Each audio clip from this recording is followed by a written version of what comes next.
What's up, and welcome to SGPN's The Daily Dog. I'm your host, Britton Hess, and I'm here with my three favorite underdog fantasy plays for Thursday, July 18th, 2024. If you're new to Underdog Fantasy, sign up with the promo code DailyDog for a 50% deposit match bonus, but more on that later.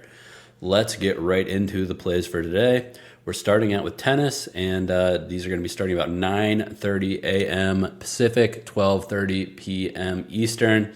It's a tennis tournament. They're all tennis tournaments. They're all going to go behind schedule, but just want you to be really aware that these are starting early. So if you are listening to this podcast in the morning on your way to work, walking the dog, whatever, make sure you do not wait to get these plays in because they might be gone by the time you open the app if you wait too long. So we're going to be starting out with Alexander Zverev in Hamburg against Hubert Gaston. But so a long story short is that Zverev is a totally different class than Gaston. Gaston is a nice little clay court challenger type player.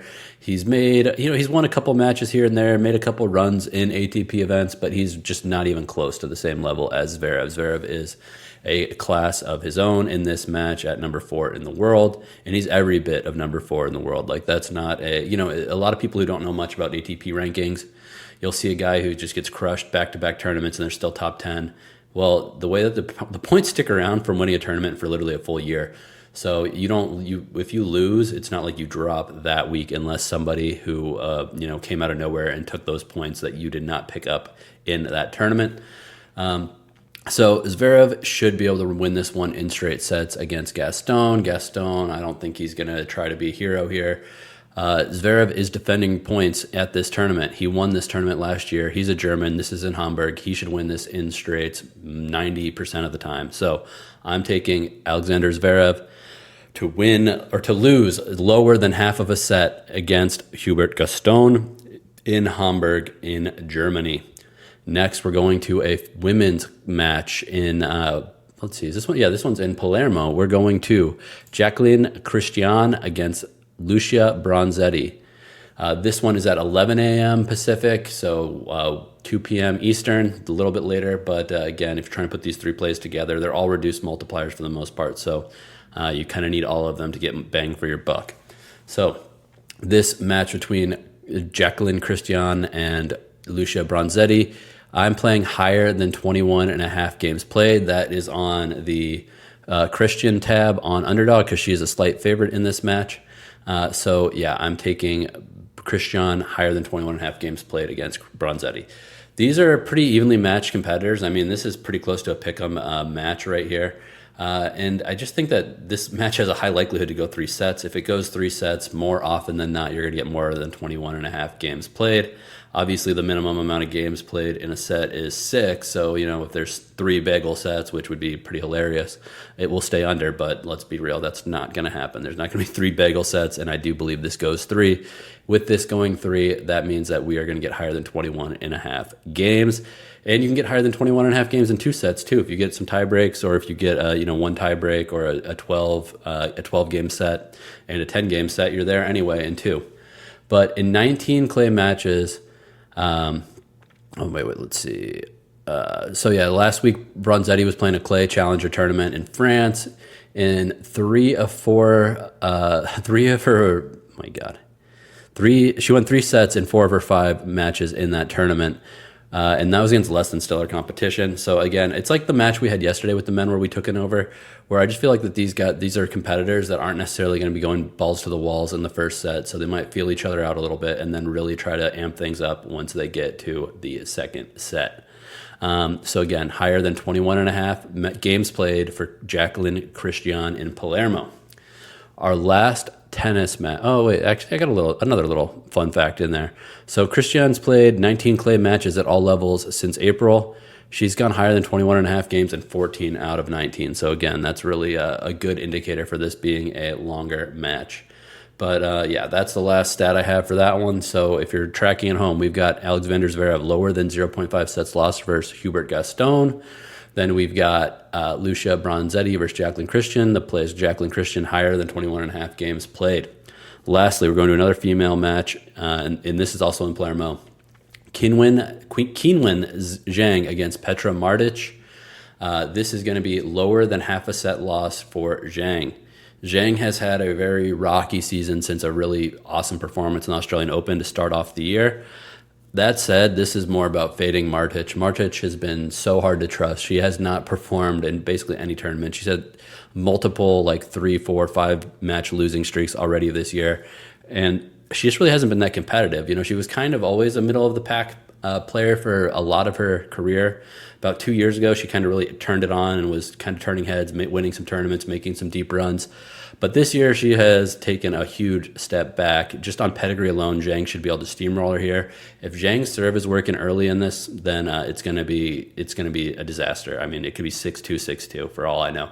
So these three plays together, which are Alexander Zverev lower than half a set lost, Jaqueline Cristian lower or higher than 21.5 games played, and Qinwen Zheng lower than half of a set lost, is a 3.57x multiplier. So it's not quite as juicy as some of the plays we have on this show, but hey, it's a really short slate on Thursday. So we're starting bright and early with tennis, and we're just going to try to get some bankroll back right here.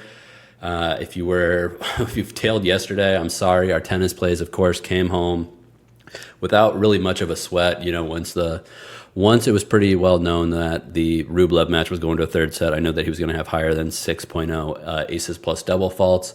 On yesterday's show, I think I speculated that he would probably have like 6 aces and 2 or 3 double faults. It was the reverse. He had 2 aces and 5 double faults. So we got there.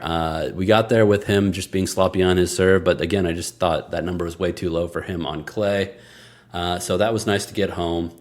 And then we also, oh my gosh, I don't even remember. I'm still sick if you can't hear it in my voice. But yesterday we had another tennis play which was higher than 21.5 games played for Sebastian Baez and Dusan Lajovic. I basically told you that I have a high confidence this is going 3 sets. If it goes 3 sets, we are getting over 21.5.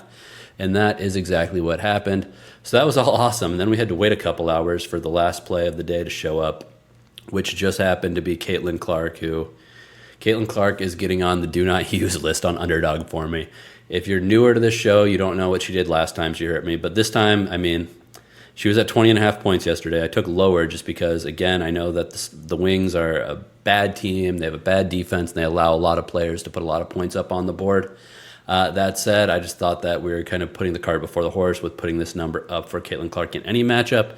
She had only gone 21-plus points in 6 out of 25 games in her WNBA career, so I was just ready to kind of be a contrarian and play the lower. I should have just played her lower than 3.5 three-pointers made, but it is what it is. She crushed our slip by the end of the third quarter, and then, of course, only had like 3 points in the fourth quarter, which awesome.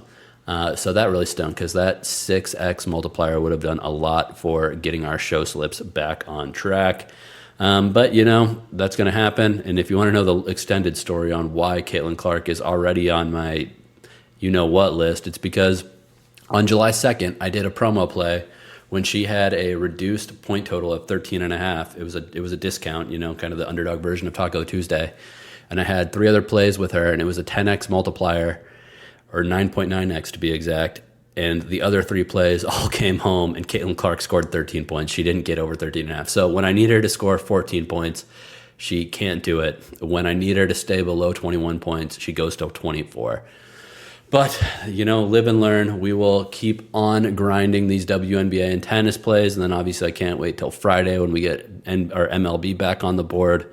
I've been doing a lot more data analysis, and I've been learning a lot more stuff in the programming language R, which really helps me kind of cycle through all the data that I go through manually every day, and I'm kind of learning to automate that a little bit, which should really help us with these total basis plays, because I don't know if you know, but I record these shows in the middle of the night, the day before the games happen. And that means that I don't have the full MLB boards by the time I'm recording this. So I'm usually stuck to total bases for base runner, or for position players, and then for pitchers, it's hits allowed that I'm basically stuck with. So that makes it tough. And then I also have home runs, but that's just for the daily dong play. But that's all I've got for you today. Hope you guys have a great weekend. Oh, and I also said I was going to tell you more about the sponsor, Underdog. Underdog is awesome, mainly because on Tuesdays you get your discounts with multiple players in multiple sports, so you can kind of use those however you want. And then also on Fridays, they do Freaky Friday, where they will change a stat from one player to another, which is usually essentially a huge discount. So you should definitely be taking advantage of those, whether it's with my plays that I put out on Twitter and YouTube Shorts on Tuesdays and Fridays, or if it's just putting together your own slips. It's just a really good plus EV way of doing things on Underdog. And also, if you haven't signed up for Underdog yet and you're in a jurisdiction where it's allowed, sign up with promo code DAILYDOG, DAILYDOG. Get a 50% deposit match bonus worth up to $250. What I recommend you do is take advantage of that deposit bonus, get that money, get that free play, use that free play on these promo slips that are, these reduced numbers for players like Caitlin Clark or Angel Reese or Shohei Ohtani to get a plate appearance and stuff like that. You really have to be taking advantage of that. But I'm sick. I'm dying here. So have a great day and let's make some money.